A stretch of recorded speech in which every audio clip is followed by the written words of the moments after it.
শৈলকুপায় প্রতিপক্ষের হামলায় প্রাণ গেল আহত ভ্যান চালকের। তবে প্রতিপক্ষের দাবি তিনি দীর্ঘদিন ধরে অসুস্থ ছিলেন, আর সেই কারণেই প্রাণ গেছে তার। ঝিনাইদহের শৈলকুপা উপজেলার বগুড়া গ্রামে প্রতিপক্ষের হামলায় আহত ভ্যান চালক একেন মোল্লা চিকিৎসাধীন অবস্থায় মারা গেছেন। সোমবার গভীর রাতে উন্নত চিকিৎসার জন্য ঢাকায় নেওয়ার পথে তার প্রাণ যায়। পুলিশ ও স্থানীয়রা জানান, উপজেলার বগুড়ায় ইউনিয়ন বিএনপির সভাপতি আব্দুল আওয়ালের সমর্থকদের সঙ্গে ইউনিয়ন বিএনপির সাধারণ সম্পাদক জামির হোসেনের সমর্থকদের মধ্যে দীর্ঘদিন ধরে সামাজিক আধিপত্য বিস্তারকে কেন্দ্র করে বিরোধ চলছিল। গত বৃহস্পতিবার জামির হোসেনের সমর্থক এনা শেখকে ইয়াবা সহ আটক করে পুলিশ। এই ঘটনার তথ্য দিয়ে পুলিশকে সহযোগিতা করার অভিযোগ এনে শুক্রবার রাতে আব্দুল আওয়ালের সমর্থক মতিয়ারের উপর হামলা চালায় জামির হোসেনের সমর্থকরা। এরই জেরে ওই রাতে পাল্টা হামলার ঘটনা ঘটে।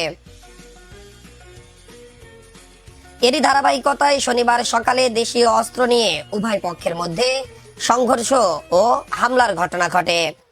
এ সময় অন্তত 5টি বাড়িঘর ভাঙচুর করা হয়। হামলায় আহত হন বগুড়া গ্রামের ভ্যান চালক একেন মোল্লা। প্রথমে তাকে শৈলকুপা উপজেলা স্বাস্থ্য কমপ্লেক্স এবং পরে কুষ্টিয়া জেনারেল হাসপাতালে ভর্তি করা হয়। অবস্থার অবনতি হলে সোমবার 29 জুন রাতে উন্নত চিকিৎসার জন্য ঢাকায় রেফার করা হয়। তবে ফরিদপুর নেওয়ার পথেই তিনি মারা যান।